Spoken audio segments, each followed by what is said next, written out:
everybody.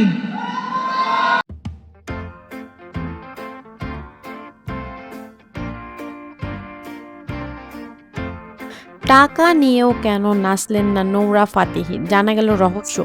চলে যাব রহস্য জানতে।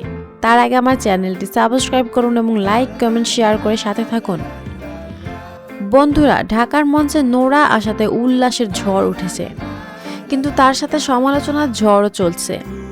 নোরার ভক্তরা 5,000, 10,000, 15,000 টাকা দিয়েও টিকিট কেটে গিয়েও নোরার নাচ দেখতে পেল না।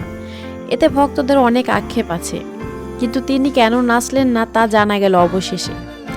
আয়োজক প্রতিষ্ঠান উইমেন্স লিডারশিপ কর্পোরেশনের প্রধান ইশরাত জাহান গণমাধ্যমকে জানিয়েছেন, মূলত সরকারি প্রজ্ঞাপনের কারণে নোরার পারফর্ম করার বিষয়ে কোনো পারমিশন ছিল না। আর যেহেতু আমরা আইনের প্রতি শ্রদ্ধাশীল, তাই আমরা তাকে পারফর্ম করতে কোনো অনুরোধ করতে পারিনি।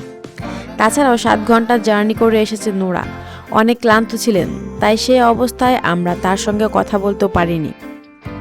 কিন্তু দর্শকদের প্রশ্ন, সরকারি প্রজ্ঞাপনের ব্যাপারটা তো আগেই জানতো আয়োজকরা, তবে দর্শকদের সাথে কেন প্রতারণা করা হলো, সেই প্রশ্নের কোনো জবাব দিতে পারেনি আয়োজকরা নিজেও।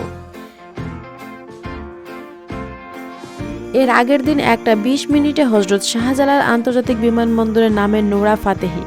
এরপর রাত 9টায় বসুন্ধরা ইন্টারন্যাশনাল কনভেন্ট সিটিতে পুরস্কার দিতে মঞ্চে ওঠেন নোরা ফাতেহি। ঢাকায় এসে রাজধানীর লা মেরিয়ান হোটেলে উঠেছেন এবং শনিবার বিকেলে বাংলাদেশ ছাড়েন নোরা।